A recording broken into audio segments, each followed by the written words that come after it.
Are we Yes, sorry? I'm Yes. gonna go on the Blue Magic comedy tour. Hey, man, know. first off, don't start off our show don't do talking that. about your other shows. Hey, man. Oh man, What have you What kind not of situation you think learned? this is? What is it wrong was an with you? accident. My bad, my brother. You should get pimp slapped for that. Oh my. Just like this. Recognize that this is your bottom show. At the end of the Yes. day, when it boils down to it, this is where I'm you sorry. belong. The You barbershop. sorry, Goldie. your side shows with on here. You don't do I'm that. sorry, Goldie. I'm sorry, Goldie. What is wrong with you? Oh, you don't know who Man. you messing with, Jay. Look at your nostrils, man. It's looking very James Evan is. I, He got the nerve to call the name, man. You see Man. him? man. This guy. My Jay, bad. Jay. Let's get the show rolling. Let's get the show rolling. That's my job. Yeah, my man. bad, Sit brother. down. You the showrunner on that other show. Whew. You just play your part, sir. Man. Go ahead, Drew. Thank you. I got a question for you, gentlemen. Normally, we start the show off with a light little question, but somebody, let's get our blood pressure down. Hey, so this is a personal question for you, Raw Dog. Do you raw bar or do you use a towel? Like when you take a shower, and I asked that because like a Zest commercial I was looking at, the dude just had raw bar on his body. But I wasn't raised that way. Like I was raised that you use a towel, you soap it up, and you get in there. What say you you? got a family, when you live in a house with more than two people in there, more than one person in there, you can't be raw barring it because you putting all your hair on the bar, and then somebody else gotta put that bar. I mean, it's just not good, man. Don't raw bar it, man. Use a towel. Yeah, I Use agree. a towel. It's just, you don't want to be putting body hairs on top of other body hairs. That's just kind of gross. I agree. But I think that's a cultural thing. Yeah. Jay, maybe you can discuss this on your other show, man. As for right now, we put you in the Go ahead raw and bar start with this category. show, if that makes you feel better, okay? Yeah. Feel at home. Yeah. It's a little side show, you know. Yeah. I am home right now with my homies. Mm-hmm. Okay. All right. And welcome into the Barbershop 918. You up in there with your man, Big Drew. Big Drew. Good job. I'm glad you could remember. J-Rock of the, what is it, the Blue Magic? Magic The show. Blue Magic Show. J-Rock. Go ahead. Of the Barbershop 918. Boom. Uh-huh. And the one and only Raw Dog. Dedicated, baby. Arr. All right, we got a jam-packed Podcast I do. We got a, man, you be out there doing shows and comedy shows and It's stuff. not a podcast, Oh, man. okay. Come on, That's true. man. All right, we got a jam-packed show for you today. We're going to talk a little bit about the NBA and the Oklahoma City Thunder as well as the NFL. We got the draft and the schedule to kind of go over. And then, of course, our favorite, world-famous word on the street is coming your direction. I ain't going to do it. I'm going to Okay. save it. Save it. You going to say it? Okay. All right. We even got a nice little hood topic where we're going to talk about that one song that just always guaranteed to get the party started. That's right. Yeah, so we got a lot coming your way today. As for right now, it is time for us to get into the word on the street. Word on the street. It's the sweet one. Oh, You can't That get boy good. Oh, you can't get that on no Blue Magic. You can't get no, that. they don't sing like that on the Blue Magic. No, they don't. They don't hold notes like that. They don't do it like this, man. Mm-mm. They don't be hitting them notes like this. You baby. can search all over. Still can't find nobody. Mm-mm. Never, ever, never, ever, ever, never, ever, ever, never. Jay, Yeah. you want to give us some Dedication. music news? Yeah, give us the music news, or is Yeah, that I'm cool with crossing too far?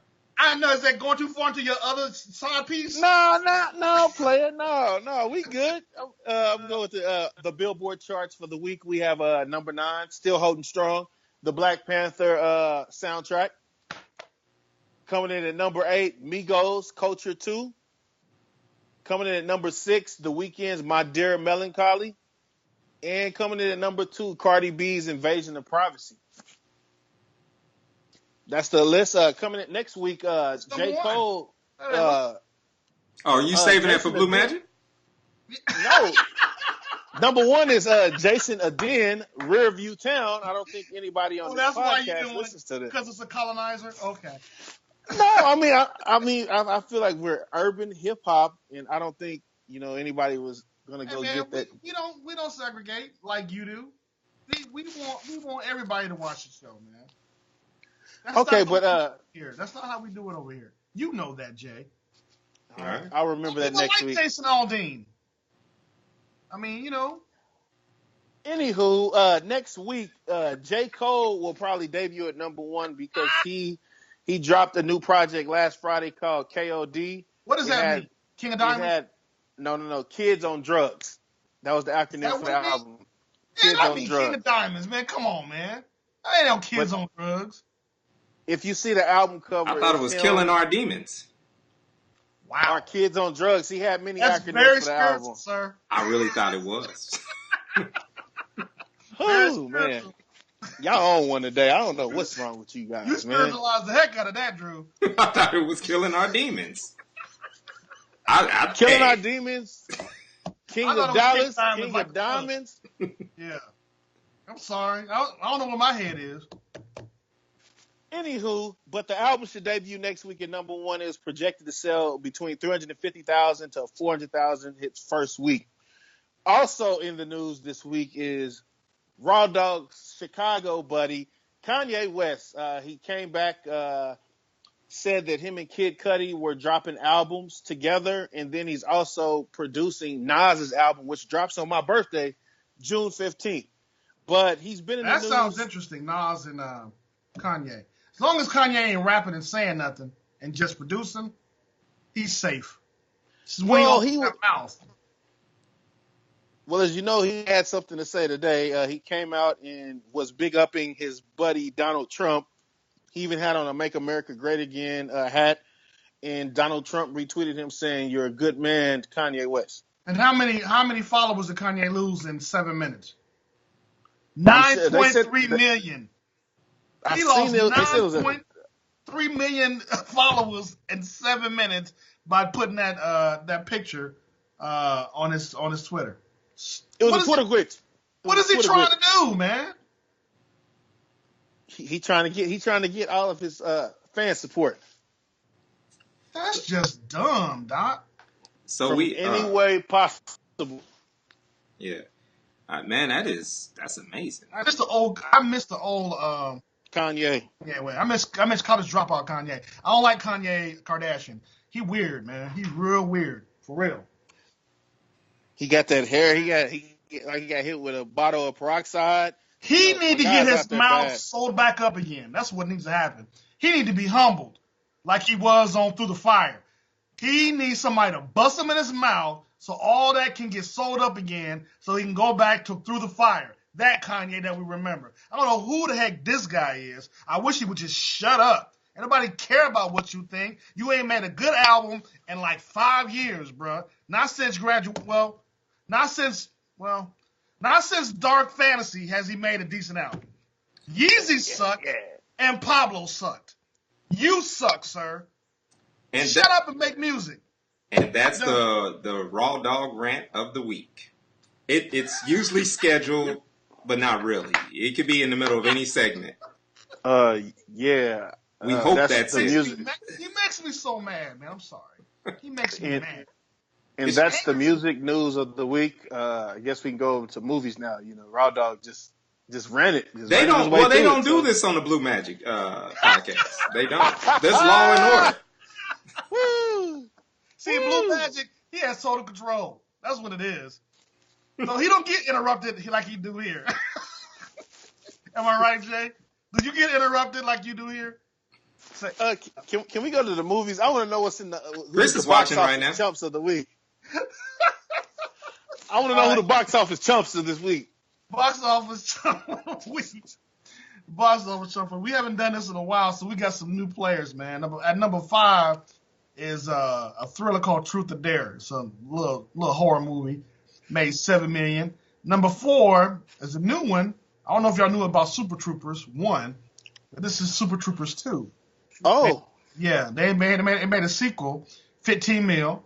Number 3, y'all know who Amy Schumer is, don't y'all? Yeah, the one that Monique don't like. Oh, say Monique Right. know who she is. Yeah. The thick colonizer. That's what she is. She's got She ain't thick. No, she's thick for them. You understand what I'm saying? I mean, Yeah. as far as colonizers are concerned, she's thick. She's a big girl.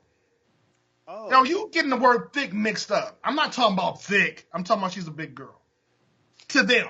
Is this a hood Okay. discussion that we need to have later? Obviously, because Jay don't know the difference. It's called I Feel Pretty, which is she's a chick with It's like Shallow Hal for women. yeah, exactly. That's what I exactly. thought when I saw it. Yeah. So it made 16 mil. And number 2 is another Dwayne The Rock Johnson movie called Rampage, based on the video game. Oh man. And number 1, still holding at number 1, is the horror movie I told you about a few weeks ago, A Quiet Place, which I still haven't checked out yet. Black Panther is at number 8. Just so y'all know. It's still in the top 10. It'll be on DVD. I mean Blu-ray on May 8th. Can't wait. It made this week 4.9 million. It's amazing. Ching ching. Is that not crazy, man? That is 4.9 million this week. And it's not even, no one's even talking about it. So people are still going to go see it. That's how good the movie is. How much that Tyler Perry movie make? Which one, sir? What was, Chappaquiddick? what was it called? Acronym or acrimony? Acrimonia. Oh, hold up. Okay, now keep in mind, I'm looking at the list that's the top 100. And I am not seeing this movie. That movie fell off so fast. I know Boo 2 is still in there, right? Yo, for real, I'm not tripping. Acrimony is gone. It's not in the top. Oh, here, I'm sorry. I take that back. It's 54. It's at number 13. Oh, that's close. How much money did they make? It made 1.9 million. Oh God. What about Why take Did I that Get back. Married 3? What about Why Did I Get Married 3? Is it in there? No, wait, that ain't even out yet, bro. Stop playing. All right, so what's coming out this week, though? Let me tell you. It's only one thing that matters. Avengers, Infinity War. Now, Oh. me and Drew talked about this on Facebook. Now, when they started really throwing out commercials for the Avengers, they didn't really show the Black Panther a lot. At They all. Show, but then, for the last 2 or 3 weeks, everything's been angled out of Wakanda all of a sudden.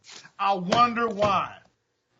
Could it be that Black Panther is probably the highest Marvel movie ever? So they're going to use that to get the black people to come back? Guess what? They'll come back. Well, yeah, I mean, we're going to come back. But that was the best angle to make sure you get the Black Panther money, was to make sure you show. It's basically us watching Black Panther get gentrified. That's what Big City pointed out the other day. And I was like, yeah, he's right. That's Wow. He said, That's right. he said, we're going to open it up to everybody. And now all of a sudden, it's a war. Now there's war. Yeah. We bring all the other colonizing Avengers along, and now there's war in Wakanda, and Wakanda probably going to get destroyed. That's usually how it happens. Yeah. Not that there's anything wrong with that, I guess. I don't know. But that's the movie that's coming out this weekend. That is what we got. And another movie that's opening this weekend nationwide is Traffic with Paula Patton and Omar Epps. And that's a cold black movie, ain't It it? came out last week. No, it came out Yes, it is. nationwide this week. It was in selected theaters last week. But it's nationwide this week. It looks pretty interesting. Looks like a rental. Yeah, I thought it was Somebody just told me straight it's cold a black. Fire Stick. Somebody told me it's a Fire Stick exclusive. Yeah. I understand that. It looks like a movie that you'd rent on a Friday night, just you and your girl at the house, and all the kids are going let's check this out. Hey, but did y'all see that movie I put in the group chat about with Stacey Dash and Dame Dash? H-Star. Wow, That's a new movie. Yeah. I thought that was That's like like something old. Stacey I thought that Dash. was old. That's a new movie. They're related, right? Yeah, that's they cousins. I thought Stacey said she didn't want to have nothing to do with Damon. And we don't want nothing to do with Stacey, so we not watching the movie. Yeah, no, I man, definitely wouldn't I suggest don't it. want nothing to do with either one of them. I was never a Dame Dash fan. I just felt like Dame. I'm not gonna say. He was extra. We just avoided It a was rant. real Let's- Huh? I really did. yeah, we just avoided a rant, so let's move past it. All right. Is that it for the box office report? That's it. All right. So in television, a lot of good things going on with Blackish. Real interesting. The next few episodes are going to be about marital issues. We kind of talked about this a little bit last week, previewing it. This is really good because this is Tracee Ellis Ross directing the show, these series of shows. What I really like about it is it really shows, because we've always seen the Blackish family as almost being Huxtable-like. But the one thing that we never saw the Huxtables go through was actual marital issues, which is real in any marriage, regardless of race or whatever. And so watching Dre and Bo kind of work through it, because they are, when you look at the two characters, they are two separate people that you do wonder, how do they get along? And Very so, different. yeah, and so this is going to be very interesting to see how it plays out. And it amazes me how Tracee Ellis Ross is able to really, it makes me really appreciate how good these actors do sometimes. Because she's not married, but she plays that role like you would think she's been married with kids. You know, like when I'm watching her, I'm looking and I'm like, yo, this seems so real. It didn't seem like she was not in that role. So I'm impressed. That's great writing and good and great actors, man. Yeah. Some of the conversations they had, I was like, I can relate to that. Mm-hmm. Because when your marriage is going through, you have the dumbest arguments about the smallest things, Mm-hmm. and they become huge. Mhm. Not that's what the problem is. The problem is actually bigger than that. But you start going after each other over the small. Nobody let nobody get away with nothing. Even the smallest little remark becomes an argument, and that's what really rang true with that particular episode. I was like, man, that really does happen. When things ain't going right with your wife, y'all argue over dumb stuff, maybe just little bitty stuff, and somebody always gotta have the last word. Yeah. So I appreciate them for exploring it over the next few weeks. I look forward to it. And I love the fact that it was still funny. It was still a funny episode. So Even after the baby walk, they still argue. Hey man, what you doing over there? he's Doc? scratching his beard up against his mic. They No, would you do not. this on the other show, man? They would not stand for that on the Blue Magic Wow. Hour. They would not. They wouldn't. I wear a wireless mic on the other show. Thank you. But continue, sir. Whoa. Whoa. Okay. Look at him. Okay. We got Skybox perks over there at the Blue Magic Podcast. Okay. You got We're one gonna more talk time. about You this got other one stuff. more time to say the name of that show on this show, sir. Hey, You will be blacked out. how does this look? It's just me and you right now, Raw Dog. Do you think that'd be a good show? Like, should we do this? Should we I proceed? think he say Blue Magic one more time. That's what's gonna You happen. just said it. Hey, I can say it. I ain't on the show. There you go. Now Did you put grease on your hair back in the day? What was the brand? What? What was the brand of grease? Did you put in your?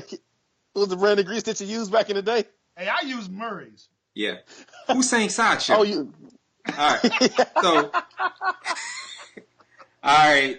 ATL's been a little bit weird, guys. Like, you've been telling me that the episodes haven't been funny, as well as Donald Glover hasn't been in them. He is going to be on Saturday Night Live May 2nd, right? Or Can't wait. And he is going to be on the episode this week. All three of the main characters, Donald Glover, the guy that plays Paperboy, and Lakeith. Actually, Lakeith is getting a lot of work, just for the record. Lakeith is getting a lot of work out he's of in Atlanta. everything. Yeah. He's in everything, and he's playing all types of characters. But the last week's episode was basically about Paperboy, and it started off kind of funny with just him and his girl. They had this little repartee going back and forth, and then when he got mad at her and stormed off and was walking, that's when it got a little dangerous. And there's a reason why they call this season Robin season, because there's a lot more violence in this season than there was in last Somebody season. gets robbed every episode. Somebody gets robbed in every episode. So they basically, these guys like, oh, Paperboy, you walking by yourself, man? He's like, yeah. And then it got real sinister real quick. And them dudes not only tried to rob him, they tried to shoot him. He ended up in the woods. And apparently he runs into this old guy that turns out to be his dad, which I didn't catch. And because the guy had a razor up to his neck. So it just got really odd. It went from funny to just odd. That's just my opinion.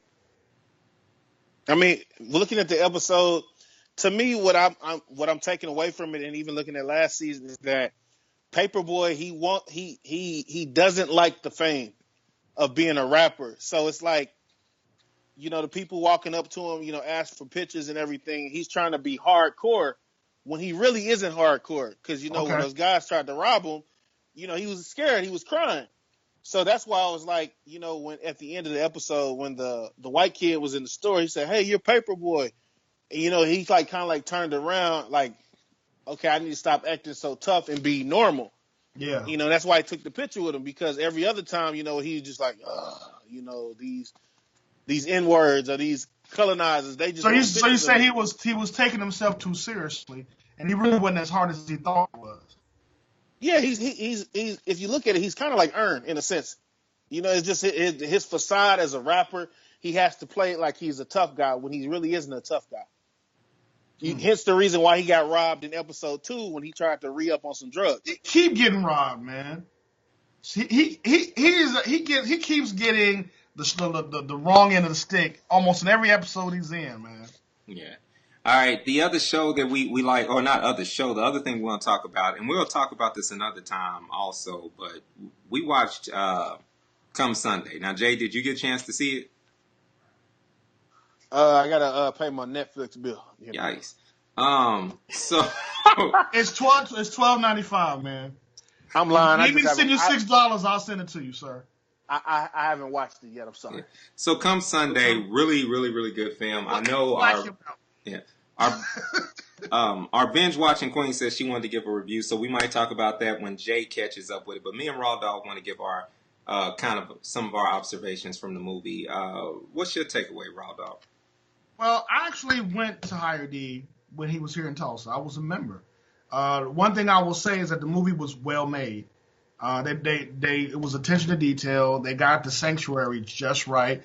Chiwetel Ejiofor, I think that's his name, played Carlton to the hilt, man. He had all his mannerisms down. Martin Sheen did a great job as Oral Roberts. Everybody, it was just a really good cast. Just on the surface level, it was a really well-made movie. But as far as the overall message of the movie, I remember being in church, that sermon when he actually came out with the gospel of inclusion. I remember being there, and when he started talking like that, I looked at my wife and said, "What did he just say?" And she said, "Shh." I was like, "Okay." And he kept talking, and I was like, is he saying what I think he said? She was like, "Shh." She kept shushing me. And I was like, in my mind I'm going, we ain't coming back here. And as soon as we got out and got in the car, I was like, babe, we can't go back there. I don't believe what he's saying. She's like, I understand where you're coming from. You're right. We can't go back. I didn't understand how he got there. The movie definitely goes into detail of how he got to where that was his thought process. And I understand it. I still don't agree with it, but I understand it. Yeah. And I think that was the really great thing about the movie. And one of the things that I did when me and my wife watched it, we got to about the halfway point. And we stopped it and we started unpacking what we were watching. Because a movie is designed to to draw you in. It creates it's an issue that's created. And then once you see what the issue is and you see how will they overcome it, that's the arc of any good film or whatever, or documentary. No matter what you're watching, it creates that arc. It's like, hey, it's getting here, problem, and then problem solved. And so we knew that there was going to be a solution or something coming. So we stopped halfway through and was like, this is getting good. And it makes you root for the person. Not that we don't want to root for him or anything, but it was like, let's make sure we answer questions that we, and talk about this and what our thoughts and beliefs are on the subject matters, because the way it was being presented, we knew that by the end of the movie, like you could walk away. You need to be mature enough to be able to decipher what's the difference between you knowing that you're watching a movie and the reality, because this is art imitating reality, and it does such a good job. I feel like the more for us, our responsible thing to do was to make sure that we stopped and we kind of deciphered the differences between. We didn't get caught up in the movie. Yeah, because you get caught up with the movie and be like, they just did him wrong. you know, Yeah. and which he was, you know, which he was. But I think the one thing I do appreciate was that he showed a side that he didn't have to do. He could have left the whole story out there, like, and made Oral Roberts out to be like the bad guy.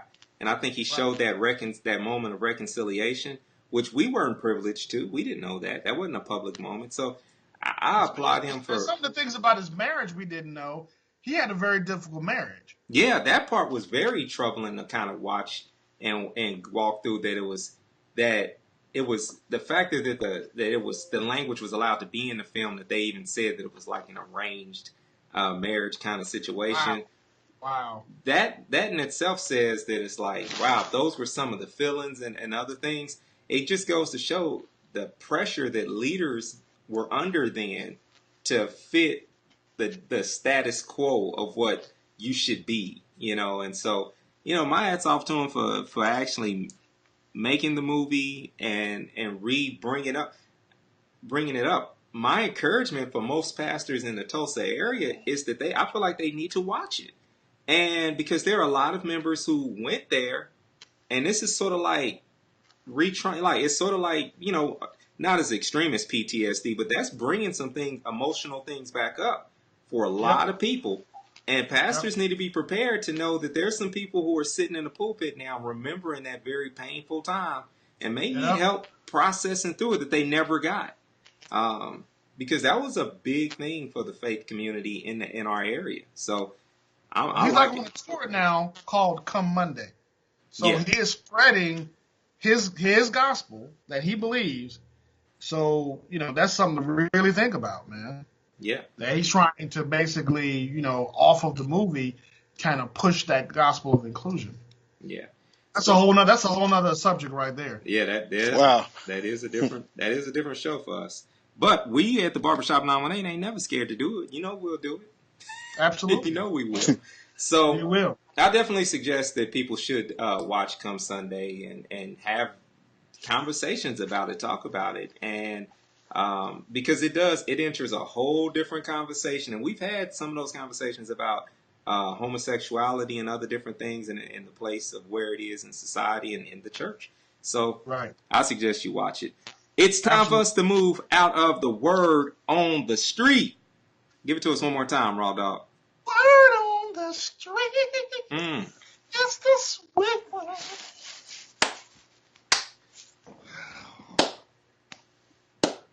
I ain't clapping for that, brother. Shut up. Just shut up, man. You be quiet. That was beautiful. It was. Beauty is your name, man. All right, so we going into the take it, yeah, might as well. All right, so let's get into the NFL, man. We got a lot of different things. We're just gonna briefly kind of go through some of the highlights of the NFL. We got the NFL draft coming up, and so it's a lot of big things. But first, Dez Bryant was cut from the Dallas Cowboys since the last time we did our show. Dez Bryant was cut from the Dallas Cowboys. J-Rock, where are you at mentally? Where are you? Are you stable? Are you in a good place? Everything okay over there? Are you in that Carl Thomas zone still, or are you getting over it? Where are you at? Are you in Ray J mode or Carl Thomas? Man, I'm good, man. I'm in a better space with this one than I was when T.O. got cut, because T.O., in my opinion, was a better player at that time when the Cowboys cut him, but he was also a cancer in the locker room. Like right now with Dez, you know, he's been injured the last 2-3 years, and so, you know, he's been kind of coming out saying that, you know, these were Garrett's boys who were trying to, you know, say things on him to get him fired. So, I mean, get him cut, and eventually he got cut. I mean, at the end of the day, coming into this season, the Cowboys would have been paying, he would have been the second highest paid receiver in the league, but, you know, he's not putting up Antonio Brown numbers. He didn't catch the ball. He ain't catching the ball. And no, the he thing didn't is, catch the ball that one time, right? And Petty is his name also. So. Woo! Man, I was about to say some non-blue magic words on this show. Hey, didn't we just tell you not to come up, not to say that again? You can finish talking, but you just lost a little bit of screen time there, buddy. Oh, yes. Go ahead. No, but Dez is not happy with the situation. He still wants to be in Dallas, so he wants to play for an NFC East team, but nobody is showing interest in him. The Eagles feel like they're stacked already. The Redskins don't want him. The Giants don't want him. They just don't want him. And the Baltimore Ravens offered him a 2-year contract, and he turned it down. So, where is he going to go? I mean, obviously he wants to go somewhere where he can play Dallas, which is stupid because I feel like at this point in his career, he needs to go somewhere and get the most guaranteed money and play to win a championship. Yeah, I think he needs to go and become a New England Patriot for a couple of years. He's going to end up is New England. I mean, Dez ain't never been the smartest crayon in the box. We know that for a fact. We know that. I like that. And seriously, I mean, any arguments on that? Even a dedicated Dallas Cowboy fan like you, Jay, should know Dez ain't really that smart.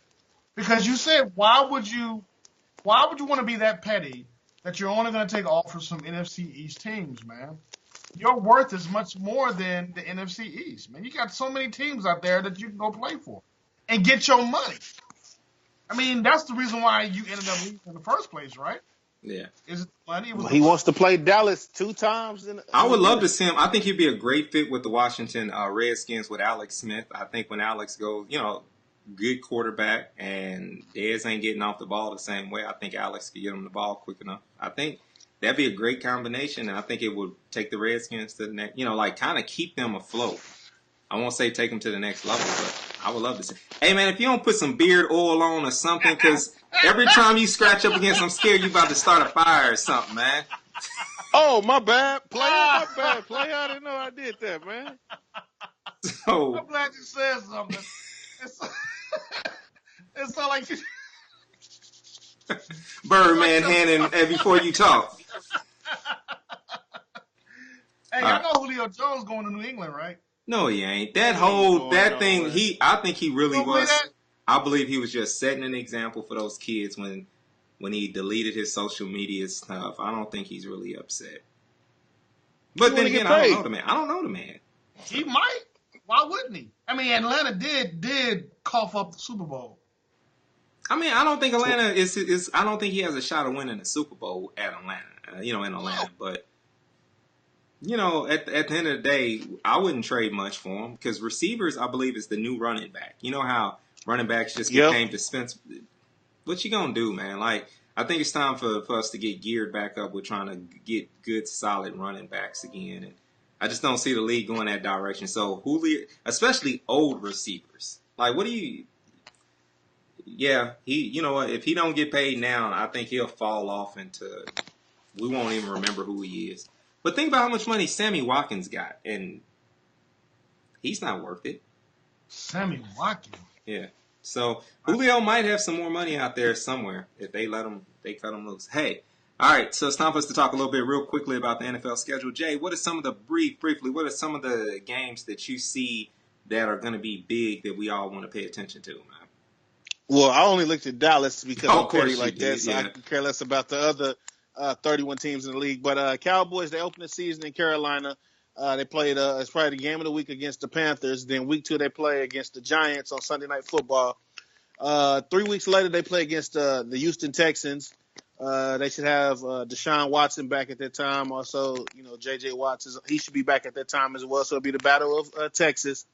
A game that I wish me and my wife could have attended, but the Titans decided to go a different direction. The Cowboys are playing the Titans on Monday Night Football. Oh, so we're not tightening up anymore? We're not tightening up on our backstroke? H-Snob. Oh, okay. H-Snob. Nothing tightened in this house. All gone. Never lost. And that's the only games I played. And we play the Redskins on Thanksgiving. So, that's all I paid attention to with the Cowboys. With the Chiefs, one game I'm really Mexico City versus the Los Angeles Rams. I am a Marcus Peters fan. And I love the Chiefs, but I'm a Marcus Peters fan. And so I'm looking for him to probably eat Patrick Mahomes alive. I want us to win. Don't get me wrong. I want us to kill him. But I got that conflict of kind of just wanting, because I don't believe in the reasons why Marcus Peters was traded away. And so I would love for him to eat us up, but I still want to win. You see that kind of contradict. I got a little conflict there, but I do want to see them. But we're in Mexico City. That's going to be an interesting game. So that's the highlight of the Chiefs season for me right there. That game right there. Raw Dog, did you know anything about the Bears? Yeah, the highlight is week 17. First game of the season is Green Bay. You know how the Bears and the Packers go. You know how the Bears and the Packers go. So that's going to be an important game. That's starting the season off. And they play the Packers twice, of course. They play them on September 9th at Green Bay, and then they play them in Chicago December 16th. And Packers and Bears, even if the Packers suck, it's always going to be a competitive game because of the history. We don't face the Cowboys until actually we don't play the Cowboys at all this year, and we don't play the Chiefs. We play the Vikings and the Lions a lot. They're your division rivals. Oh, is that what it is? They don't Yes, ever sir. play outside. The Bears just got him acting like he don't even know what football is. Like, Who is the I'm just saying. Detroit Lions? So there's never any games against other divisions. No, y'all play AFC teams. Y'all just don't play the AFC West this year. And then the Cowboys, they finished third, and the Bears finished fourth. So we don't play you guys Oh, okay. because you guys finished last in the division. I'm aware of that. You don't have to put emphasis on that. he did. You guys didn't win a Super Bowl. You don't see me putting emphasis on that, And sir. You should. and you guys have been losers since 1985, sir. Okay, you guys haven't had a Super Bowl Super Bowl shuffle. since the 90s. Hey, y'all went to the Super Bowl win. You haven't had one. What was it? We went to the Super 2012. Bowl When it 12? Or it was 2000? 2012. Yeah. Yeah, we went 2012. No, that sir. has been You guys since went when? in 2006, sir. Okay, 2006. 2000. When's the last time the Cowboys have been in the Super Bowl? But you guys lost. No. Answer the question, sir. Was You it a got catch or that not? One rusty ring Sir. that you guys When's the last are time continuing to Cowboys have been clean in the Super Bowl with game? Dawn soap and that rusty toothbrush 21 every year. years, sir. You're wrong. It's 22 years. But stop talking about old stuff, sir. All right. Hey. So the NFL draft is coming up. Speaking of new stuff, man. Let's see with the draft. What's the first pick you guys got, Rado? What's your first two picks, and what do you think you guys should get? We slotted for number 8 in the first round.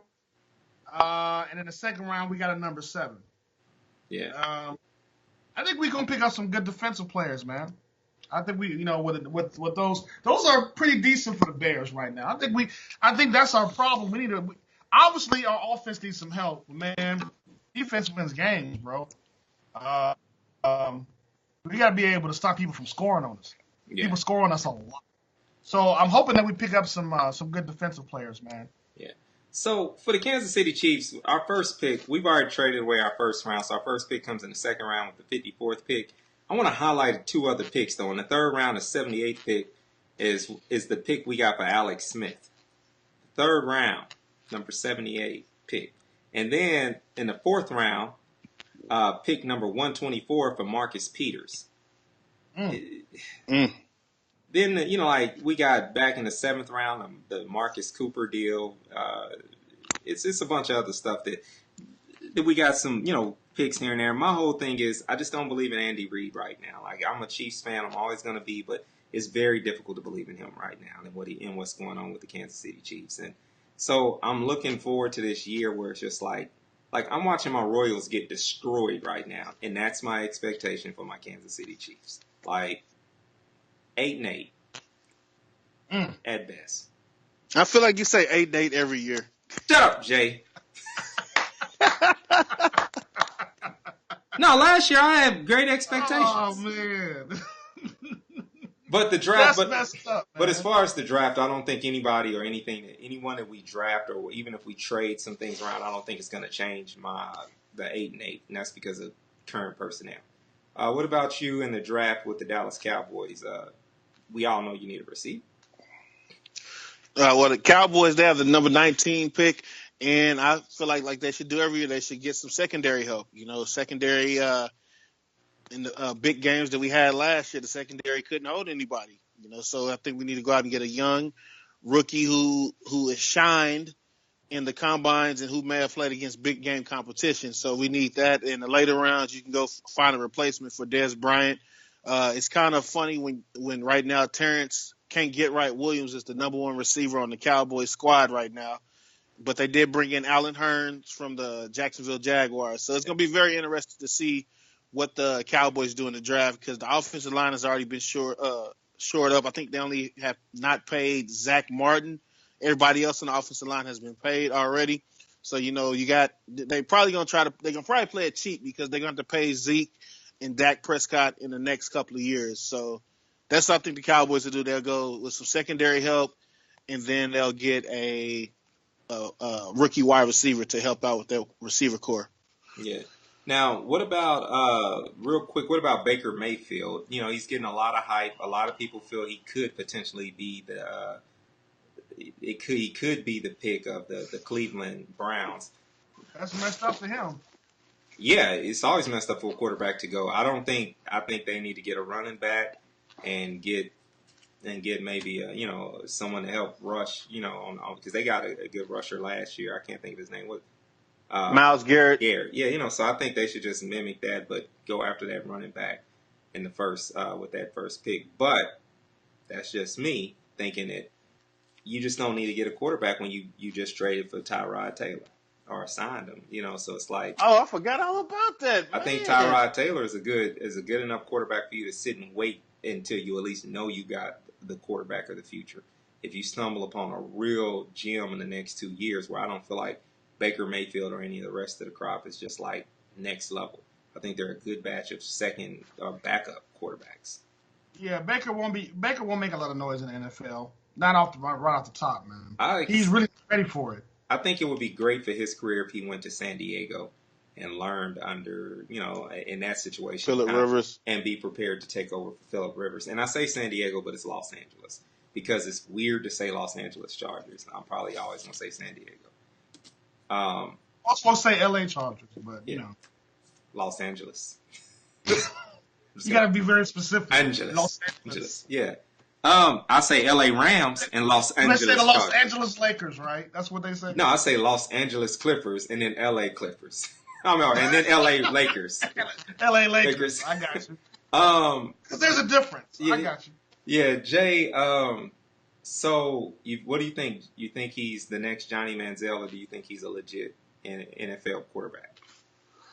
I mean, my thing is I just don't like even though the comparisons are similar, but I feel like he's more, when you see him talk in the interviews, he's more legit than Johnny Manziel. Like, they spent a lot of time talking about Johnny Manziel over the last couple of months because, he's came out and stood up for Colin Kaepernick in a sense, and he's playing in all these leagues to try to get back in the NFL. But I feel like, Baker Mayfield, I feel like he's going to, if he gets to like the Jets or Miami, I feel like he'll start right off the top. But if all these other teams that he's playing for, he's going to be a backup. Yeah. But he has to realize that each week that he plays, he's going to see a defense similar to that Georgia defense that he played against in the college playoff semifinals, because the player, he's playing against a lot of slow teams, but, everybody in the NFL is fast. So he's going to have to be able to read a defense, pick up a blitz, get rid of the ball, all of that stuff. All right. So that's our NFL talk. Now it's time for us to get into a hood topic. And this hood topic is a real good one, man. This is we're going to talk about songs that get the party started. Absolutely. And we kind of formed this one because it's the anniversary of Back That Thing Up. So that's the clean version. That's the clean version. So Gerald Green came up with this song with Manny Fresh. How long ago? 1998. Was it 98? Okay. Yeah. So this was before Gerald Green got in the NBA and started playing and lost his finger and all the other things. Oh my God. You know Gerald Green don't got a finger. This is worse. This is worse than the Randy Foyle. Dude with the thumb on the outside. He's the 4-finger discount. Y'all didn't know Gerald Green don't. He's Juvenile's son, and he doesn't have a finger. Just interesting facts about Gerald Green. Did not know that. I've mentioned it on other episodes of the Barbershop 918. That mean we believe you. I think you did it on This Life Matters, man. I think you did it on one of the Oh, other podcasts. you see what he doing? I see what he's You see doing. what he doing? I see what he's doing. Uh-huh. That's petty, sir. Yeah. This Life Matters. Aha. That's for the record. Aha. So I'm gonna take your petty and I'm gonna raise it by there we You go. gonna cut my mic? You gonna cut my mic off? What's going? Making you look darker and darker, sir. Oh man, what's up All with right. that, brother? Back that thing up. It's classic. It's the. I don't care who you are. If you're in a club, if you at somebody's house, if you're at a party, when them first 3 or 4 notes hit, and you hear Juvenile say, "When the 99 to the 2000," you know what's about to happen, right? The And Don to the 2000. And that's guys and girls, you know what I mean? But there's other songs I think that have that same kind of effect.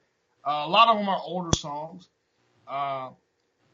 What y'all think about "It Takes Two" from DJ Rob Bass and Easy Rock? Yeah, and I think that's one of the ones that crosses over regardless of race. When Yeah. that comes on, everybody tends to like it. And I think it crossed over and became such a hit for the other side of hip hop, like people who weren't into hip hop, that it's sort of like at some point you were just sitting there like, that's their thing. We'll let them have it. Yeah. Sort of like Montel Jordan's song. This is how we do it. Yeah. So that used to be one of the songs where we got hyped every single time, and now it's kind of like, it's a little corny. But it used to be across the board, but still to this day, if you're doing a party and you doing a party for like the office, for like your office, you know, like, and it's a mixture of people, that's a safe song to play at a, you know, at the mixed wedding, you know, where At the mixed wedding. Yeah. Oh, that don't sound. Not Jay's wedding, because Jay's wedding had E40 in it. Like, oh my God, when, Jay's wedding was black. yes, when Sprinkle Me came on, that everybody. That was a black wedding right there, sir. I've never heard Brother Lynch at a wedding until I went to Jay's wedding. Hey, I had to take it off the playlist because I didn't want to offend you, sir. So I took it off, man. Okay, so Jay, what songs can you think of that once the DJ put the needle on the record, you know it's about to blow up? I think about Flashlight. You know, I think back to our parents' time in the 70s when That's a good one. Flashlight comes on. Yeah. How about Poison? Yes. Yep, Poison as well. I say Let Me Clear My Throat by DJ Kool. Wow. You know, when that comes on in New Orleans Bounce, baby. Yeah, that's a good one. That's a good Let Me Clear My Throat. Yeah. That's straight New Orleans Bounce. You know, one that's corny, and I don't think it hits but people do like it at party. I know what you're getting ready to say. No, you go ahead and say it. You getting ready to say Biz Markie? Yes. No, I wasn't going to say that. I'm sorry now, but go ahead. Why you say, which Biz Markie song? Just a Friend. Yes, people do. Because you can sing along with it. Yeah, everybody knows. That's a drunk anthem. That's one of those songs. It is a drunk anthem. You get confidence. Mark Morrison, Return of the Mac. Now that's coming straight from the Blue Magic podcast right there. Yes, sir. When they hear that little part, it's on. Yes, you definitely right on that one. That song bumps every single time. And how old is that song? 96. Came out 96. Yeah, that's about 22 years. And that was his only hit. That song bumps, man. I thought Drew was frozen for a second. Oh, no. I was actually... It's crazy that you say that about Biz Markie, because when his concert came, you know, every other song that he did, you know, everybody was just kind of like, you know, and it's like certain songs, like, you know, the sample, like, okay, this song was used on this person's song, but then when that song came on, that's when everybody went crazy. So it was like he had one song that everybody liked. That was Just a Friend. Yep. Another one, The Show. Dougie Fresh. Yes. Yeah. When dun, dun, dun, dun, dun, dun, dun, dun, everybody know what that means. You know what I mean? Oh my God. That jam bumps. I don't know any Public Enemy songs that do that. No, you don't dance to Public Enemy. If you do, you dance angry. What about Outkast? How many songs did Outkast have that you would say were for the party? Was there any ever? Was Hey Ya maybe one? That's a crossover? like for the mixed audience. Crossed over. Yeah. I don't know if there's an Outkast song that comes close to where as soon as everybody hear it, they go to the floor though. And that's odd because Outkast, they're one of the top R&B groups of all time. Yet they don't have that one song. Well, what about that everybody just go ahead? What about Prince then? Like, does Prince have does 1999 make people get on the flight? Let's Get Crazy. Man, it's between. Now it depends because with black folks, it's If I Was Your Girlfriend. Oh, I Like the Way You Move does get I like the way you move. All right. I like the way you move. That's a stepper song. Song. Yeah. Hey, by the way, we don't mention. Speaking of steppers, we will not mention our good friend up in Chicago. He won't make any of our lists on this show. We don't support Mr. Kelly. Oh, the piss piper. He did it for love. That's what he said. We did it for love. He did it for love. The peeing, all of it. He did it for love. Drip. Ugh. That's disgusting. Salt and Pepper's Push It. That was one. Push It was definitely a club banger right there. What about Blurred Lines? Was Blurred Lines? It was on the verge of becoming one, I think. I think it was on the verge, but I think if you throw it on now, they go, oh, that song is old. Put the Marvin Gaye version on. Oh, that's wrong. That's wrong, Jay. Got to give it up. Now we'll get the party started. If it's an old school party, people will get up and do a little bit of something. What about Frankie Beverly and Maze? Because Before I Let Go. Before I Let Go turns the party out, man. Everybody try to sing that beginning part. So sorry. Tries. Like I said, they try. Never said.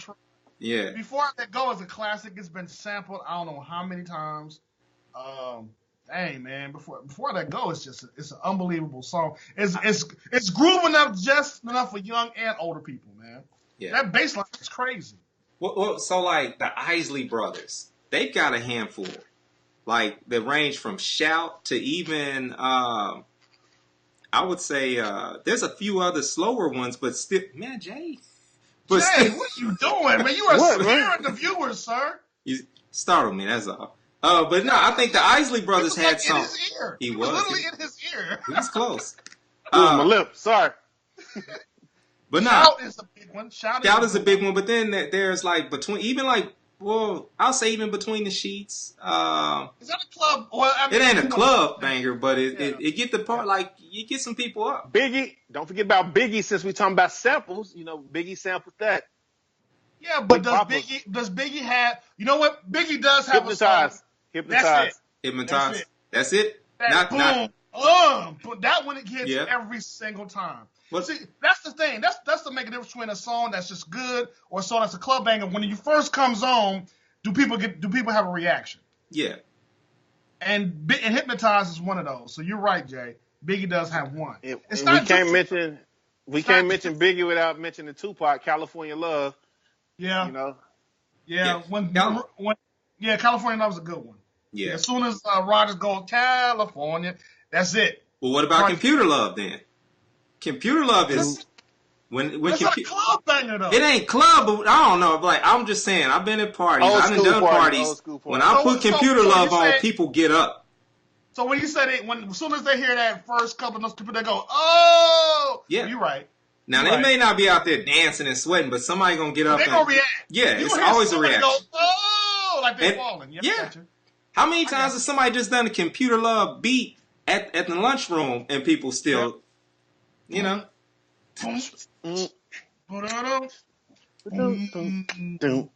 Favorite scene from Menace to Society. Yeah. This Too Short is burning them ribs. So there's actually a lot of jams that are like that. Obviously, the number one, if we had to do a top five, I think all the number ones would be Back That Thing Up. Yeah. And I don't know how they. Well, I've read about the song, and basically Juvenile had been doing that rap to other beats, and man just came up with a beat that happened to fit his rhyme. And keep in mind, that was the first time we heard Drop It Like It's Hot, which birthed another club banger, Snoop Dogg, Drop It Like It's Hot. It was a hit. It was a hit, yeah. As soon as that come on, everybody's going crazy. I mean, and then it introduced us to Lil Wayne, who's like, I guess, a legend now. Yeah, Bling Bling was a Bling Bling. So that song is just, and it has everything that's right about it. It's a New Orleans type song. It's got a bounce to it. It's got strings in it. It's just a perfect club banger, man. And to this day, when you put it on, you get a reaction. Hey, Drew, watch out make Raw Dog mad. Corrupt, we can freak it. Sir, I'm not going to even acknowledge that. Drew, you are a DJ. You Can Freak It is a good song, but it ain't no club banger. That's the song you play when you in your ride and there's a lot of smoke in the car. That's the kind of song you play. Man, that is a get you on the dance floor song. I don't believe it is. I don't believe it. All the Crips out there sea walking, doing all that, the barbecue with the 40s and all that stuff. Games on Blue Magic like you do here? Is that what you do? What are you talking about, sir? What about what about that C Murder song? C Murder? Down for my head. Yes. Yes, you're right. Yeah, as soon as you want to hear catch that your body beginning, in the club. I forgot about that one. You're right. Yeah. That is a classic. Dun, dun, dun, dun, dun, dun, dun, dun, dun. Yeah. Any song that an HBCU band can play is a party starter. Think about all the songs that they play. P.D. Pablo made a whole career off of it. But not a whole career. Take your shirt off. Something. September. You can play Earth, Wind & Fire September. That's going to get a reaction. Okay, so Taylor Swift can do that too? No. I just want You can't throw mayonnaise on chitlins, man. You just can't do it. And that's what she did. You find new ways to say racist things, and I love that about you. You don't keep it plain. You don't. You're not boring. You know how to do it. I keep it interesting, sir. If nothing else. All right, let's get up out of this conversation and get into what we came here for, man. We got to talk about the Thunder, which are about to tip off here in a minute. Oh God, do we have to talk about them, dude? Yeah, we do. So the Oklahoma City Thunder are down 3-1. Yeah, it's hard for me to say it. Now, here's my saving grace around here. I walked out the house. I went to the gym the next morning, and I felt so empty until I went in the gym and I saw all these Blazer hats. And I was like, you know what? At least we won a game. Like, y'all got swept. Like, that was my only saving grace. I feel you. We did win a game, but this is the most underachieving team that I've ever seen in my life. I challenge the notion just based off the fact that I feel like we had one horrible trade that we should not have done. We did it to sell jerseys and to sell tickets, but we had no business getting Carmelo Anthony. Because I really start thinking about, could you picture if Patterson was to be coming in at that 4th spot, and we still had Cantor coming off the bench, and we still would have had Doug McDermott with threes, and we could have really gelled as a better unit without that Carmelo Anthony trade. And I feel like we were just left as a team that, like, right now, Favors is just like they're just overstacked. We don't have any presence down there. And I know Gobert is good, but I just at this very moment having a 4 that is old that's not jumping and hustling and doing because he just ain't got it left in the tank, and he ain't stretching that 4 that much. He looked like he ain't even stretching. So let's not forget that Russell Westbrook decided on his own because he's a leader.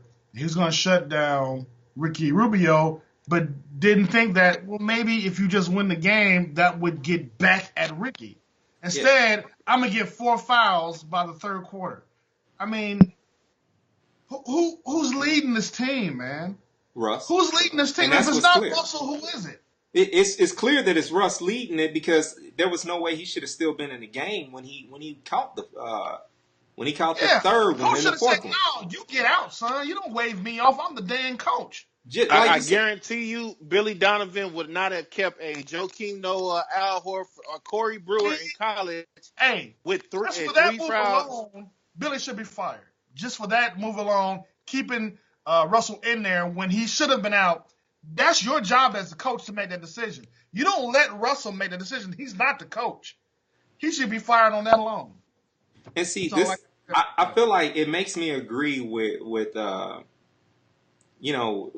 old boy over there in Golden State, like this idea that he didn't want to play with us. He didn't want to play with that team because he understood the makeup of the way Westbrook is a one-dimensional offensive player. He only has that one speed, and he hasn't learned to mature into a different type of game. And I think KD had the vision to know and see that. And I hate that. But I'm more and more, I'm getting it now. We have a losing culture, and a big part of it is not that Westbrook is a loser, because he's a winner by nature. He gives his best effort, but his style of play does not translate into wins when it counts, because it's too erratic. Like, we need to move the ball successfully, and he just doesn't move it the right way. Well, that's the team, though. Well, I mean, we didn't win all in on Russell, man. We got him for at least how many years? 2 or 3? We got him for 4 more years. But my thing is, like I said last year about Houston, we spent so much time bad mouthing the Thunder, but we not even giving Utah their props. Utah is a good team. They are. They were in 10th place, and then they made it all the way up. They were up to the 3rd seed in the West. I mean, they have the Defensive Player of the Year. They have the Coach of the Year. They should have the Rookie of the Year. They are just a solid squad. Ricky Rubio, the knack on him coming out the draft, 10 some odd years ago was that he couldn't shoot the ball. And Russell Westbrook, just the way the Thunder have always done, they've always made mediocre players into superstars. Ricky Rubio is playing like the player that he was drafted by Minnesota 10 years ago. And then you got Ingle, Paul George, playoff P. When you start giving yourself nicknames and it's not given to you, he had that one good game, but then you woke up Ingle, and Ingle has had 2 great games in Utah. And it's nothing that they haven't been able to stop him, and they're shook right now. This is the first time I've seen. I mean, I understand what you're saying. Utah is a good team. I don't deny that. But Oklahoma City actually has more talent. They really do. They just are not playing as a team. So I get what you're saying. Oklahoma City should be up 3-1 on Utah. Utah's a good team, but talent-wise, Oklahoma City's actually better. They just suck at playing team ball right now. And I'm going to go with what Chris was saying about Kevin Durant. He said Wanda Jr. saw a 72-win team that was desperate to beat LeBron. So, I mean, I know you want to give KD a lot of credit, Drew, but really, was it that hard for him to figure out that this is a 72-win team? I think that was part of it, but then you look at it and say, can I win here, was still the bottom line question. And we can't ignore that was still a question that he had to ask himself. Can I win with this individual? We can say, can I win with the Thunder? And it wasn't about could he win with the Thunder, because I believe he could have. He can't win with Russ. And so, and I agree. And I think Wanda Jr. is the most appropriate name. We have to begin to call KD Wanda Jr. That's his name from now on. But I feel like hands down that I guess I'm in a frustrated place. But I do 100% agree with Jay when I say that in the belief that Utah is a much better team than I think Thunder fans want to give them credit for. And they punched us in the mouth because they are on a roll. And I don't believe we really have respected what Utah has done to even get in the playoffs and the system that they run. And Joe, even now, look, Ingles looked like he rolled up in a Honda Odyssey, but he's still he's a good presence. He's a lifter. The key word y'all keep saying is team. Utah's a good team. And that's what wins in the playoffs. Teams, not individuals. Right. We're a collection of individuals. Got more talent. They just not a good team. They don't play as teams. Yeah. It's a bunch of isolation. They don't move the ball, and Utah is basically the Spurs. Yeah. They have to win that kind of talent to go around, so they need each other. That's the way I see it. They're like the Spurs. They run a good offense and a good defense. They're a great team. And team ball going to always win over individual stuff, man. Even Jordan knew that. We know how 2004 Detroit Pistons can tell you that firsthand. There you go. It's all about teamwork, and that is and you're right. It's a losing culture in Oklahoma City. The team is just used to it. They don't get upset when they lose. They like, it's the NBA. I think, and no one is not looking at Russell like, really, Russ? That's how you're going to be the leader? That's how you're going to ask people to come and play with you, and that's how you're going to lead the team? They're acting like a bunch of bullies because you mad because Utah outplaying y'all? Ricky outplayed Russell. Period. Outplayed him. Yeah. And I think and still outplayed him because they ended up losing the game because Russell is chasing Ricky around doing a full court press where everybody else was down there waiting. Like, I don't understand that, man. Yeah. I don't get that. Kenny Smith pointed out a few different things, and I think he was being manipulative at the half when he pointed out where Russ was missing a few different assignments. However, he still had a valid point. Ricky Rubio is not someone that you say I'm going to shut down because they didn't put Ricky Rubio on the team to score 20 or 30 points. It was an anomaly. Nope. And so there was no point of you saying that. But I think that goes back to like what Pachulia said about Russ when he got into the instant. He said, I'm not trying to settle. I'm trying to win a championship. I'm not trying to get back at one individual player. And so that's the part of maturing and trusting the team around you and not being a selfish player and a selfish, basketball player in person. And so I expect us to win. We're going to lose the series. But I wouldn't even be surprised if we lost. But I really hope that we pull off a very strong victory at home and just if we're going to send it off, then I don't believe that we win this series. And if we do win it, unfortunately, I don't see we're going to be killed by Houston because by the time we win it, we're going to be tired. And Houston's going to be well rested. So yeah. So by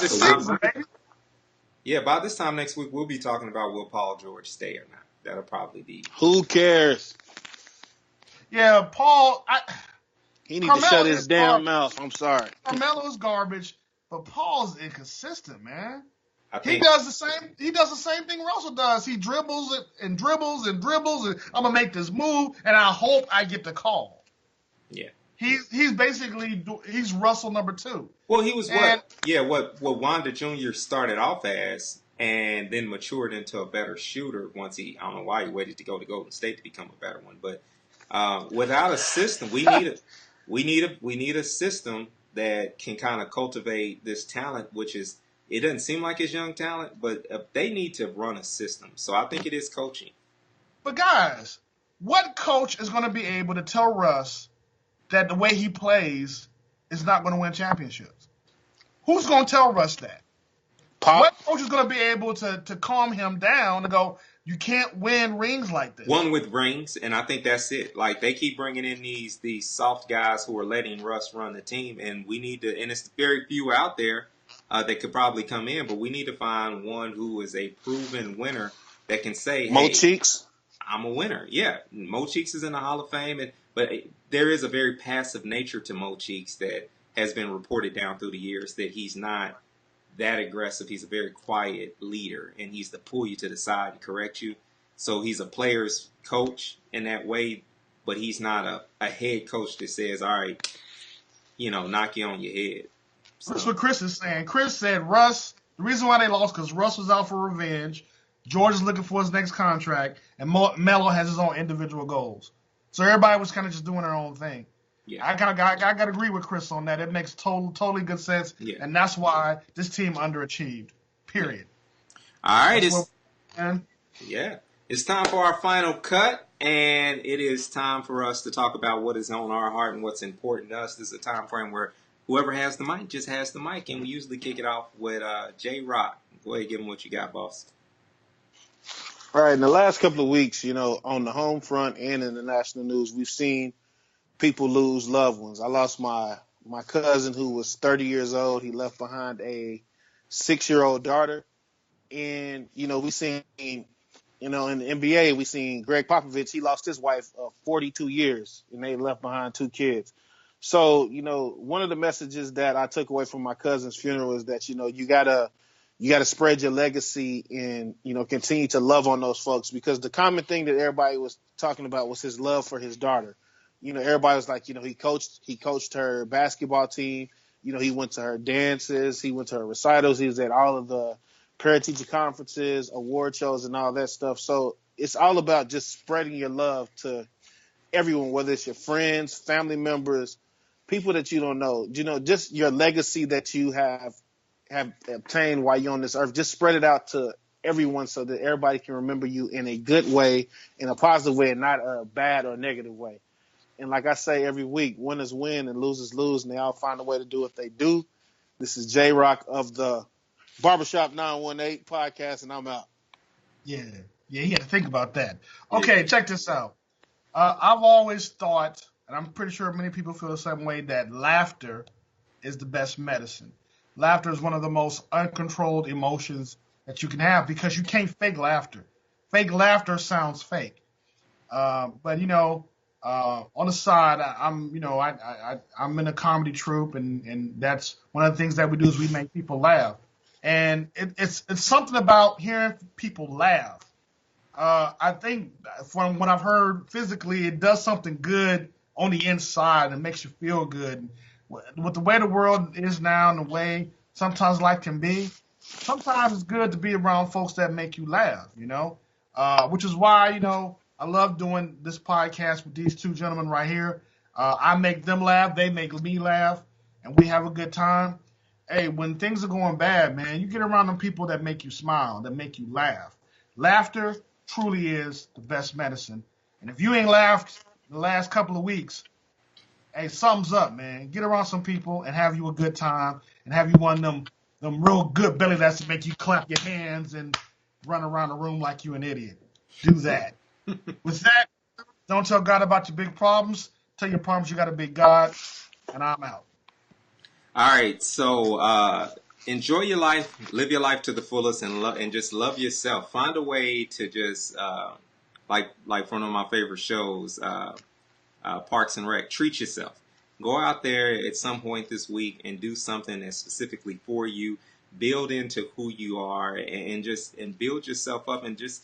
There's so many different things that you could look at in your life and say that you're ashamed of or you're not proud of. But you know what? Take some time to celebrate the greatness in which you are. Like, God made you beautiful. You're a great individual. So celebrate it and do something nice for yourself. And don't worry about, all the in-betweens of did you do this right? Did you do that right? Have some time to yourself and enjoy yourself and enjoy your life because we got one chance to do it while we're here on earth. And you know what? Why not have fun? Why not, let a little bit of his kingdom come on earth while, as it is in heaven. Like, enjoy your life here and just be blessed. And remember that we love you for listening and we thank you for listening to the Barbershop 918. And remember, hate can't drive out hate. Only love can do that. And you can check us out at thebarbershop918.com. You can check us out on Facebook, on Instagram, on Twitter, on Buzzsprout. Pretty much anywhere, man. If you can't find us, you ain't looking for us. If you ain't looking for us, you missing out. This is episode 101. We've been doing this for a while, so we know what we're doing. Even for those that have the little side shows, this still is the best place to be, baby. All day, every day. Ain't that right, Jay? Ain't that right, Jay? Yeah, this is the Dragon Energy episode, you know what I'm saying? That's the Raw Bar episode. In the words of Juvenile, from the 99 to the 2000. I hope none of y'all out there raw barring. You know raw what I'm saying? What'd you say? What'd you say? What kind of show do you? I don't know what y'all do over on Blue Magic, but we are. We don't do that here. Yeah. Come on, man. Keep it clean, baby. You nasty, Jay. And we should define raw bar now, like. And you use the soap right on your body. You don't use a towel. Yeah. No protection for the soap. Just none. Just pubic and body hair. Just trading it off. That's just nasty. So if you raw barring it, you need to rethink how you washing yourself. And that is the public service from the Barbershop 918. The more you know. I like that. Yeah, I like that. And we're out. And we're out. We'll see y'all next week. Hopefully. Jay, will you be here, sir? Oh, wait. Will you have time? Yes. He's so busy. He's so busy. He is. He's an important man. He's a very important man. You want to talk about some of your upcoming events, Jay? Yeah. What y'all talking next on Blue Magic, baby? Hey, I gotta go eat